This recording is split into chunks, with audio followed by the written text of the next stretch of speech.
अब देखिए previous unit से हमने एक रिज़ल्ट नोट किया था कि अमाउंट के नीचे प्रिंसिपल, ठीक हो गया। अमाउंट के नीचे प्रिंसिपल ये इक्वल था 110 के नीचे 100। अब देखिए इसको इस तरह करते हैं कि ये जो अमाउंट है इसको ए कह देते हैं और प्रिंसिपल को पी कह देते हैं, ठीक हो गया। तो 110 नीचे 100 आएगा। अब ये पी उधर मल्टीप्लाइड होगा तो ए की वैल्यू आ जाएगी पी क्रॉस 110 के नीचे 100। अब देखिए ये फर्स्ट अमाउंट आ गई तो इस वजह से इसका नाम क्या रख देते हैं, A1 रख देते हैं। तो P क्रॉस 110 के नीचे 100, तो A1 की वैल्यू ये आ गई, ये आपके सामने है। अब नेक्स्ट एक और रिज़ल्ट निकालते हैं, सेकेंड अमाउंट। अब देखिए यानी A2 निकालना है हमने। A2 किस तरह निकालोगे कि आपके A1 की जो अमाउंट है इसको आपने प्रिंसिपल अमाउंट कहना है, यानी P। चलो ये P हो गई। और सेकंड के लिए निकालना है तो ये कुछ इस तरह से होगा कि अमाउंट, अब ये अमाउंट क्या हमने यूज़ करनी है, A2 नीचे प्रिंसिपल की जगह कंपाउंड इंटरेस्ट के लिए क्या होगा, A1 होगा। रेशो वही है, A1 110 के नीचे 100। अब ये उधर क्रॉस मल्टीप्लाइड होगा तो A2 का रिज़ल्ट आ जाएगा A1 के साथ मल्टीप्लाइड होगा 110 के नीचे 100। ये सेकंड ईयर के लिए होगा। अब थर्ड ईयर के लिए क्या यूज़ करेंगे, A3 यूज़ करेंगे, क्वेश्चन मार्क होगा, लेकिन ये एज अ प्रिंसिपल अमाउंट होगी।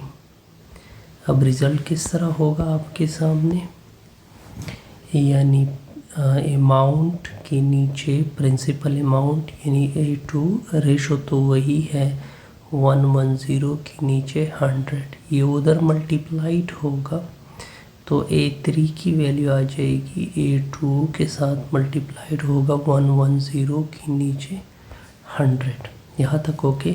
अब ये थर्ड ईयर के लिए कंपाउंड इंटरेस्ट आ गई। अब अगर आपने इसको आगे प्रोसीड करना है फोर्थ ईयर के लिए तो वो A4 हो जाएगा, क्वेश्चन मार्क।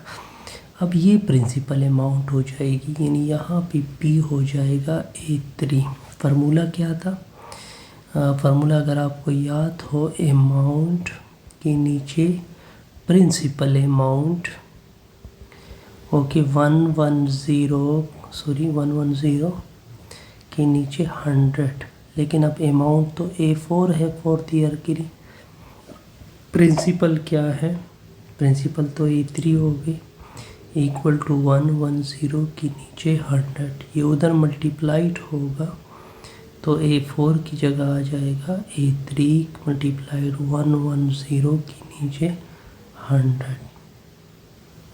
अब ये रिजल्ट, अब देखिए पिछले एग्जाम्पल के लिए हमने ये चीज़ एक नोट की थी कि अमाउंट के नीचे प्रिंसिपल, अगर आपको याद हो, वो मैंने इक्वल किया था 110 के नीचे 100।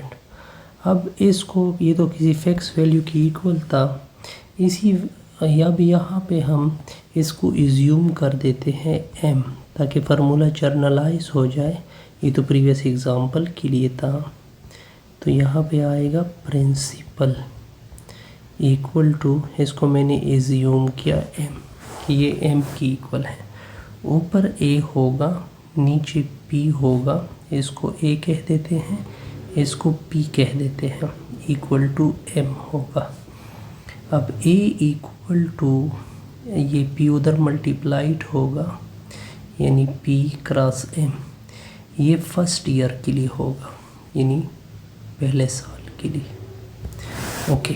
अब जब दूसरे साल के लिए फाइंड करोगे, अगर आपको याद हो दूसरे साल के लिए हमने कुछ इस तरह किया था, A2 बाई A1, यहाँ पे क्या आएगा, m आएगा, लेकिन ये उधर मल्टीप्लाइड होगा A2 equal to A1 cross m आएगा। ये A1 की वैल्यू इधर पुट होगी तो A2 equal to P cross M आ जाएगा। तो ये M मल्टीप्लाइड M से क्या होगा, M का स्क्वायर होगा। ओके, सिमिलरली A3 के लिए क्या होगा, P क्रॉस M क्यूब होगा और ये कंटिन्यू चलता जाए। अब इसके बाद आपने ये जनरल फार्मूला क्या करना है, अपने साथ नोट करना है।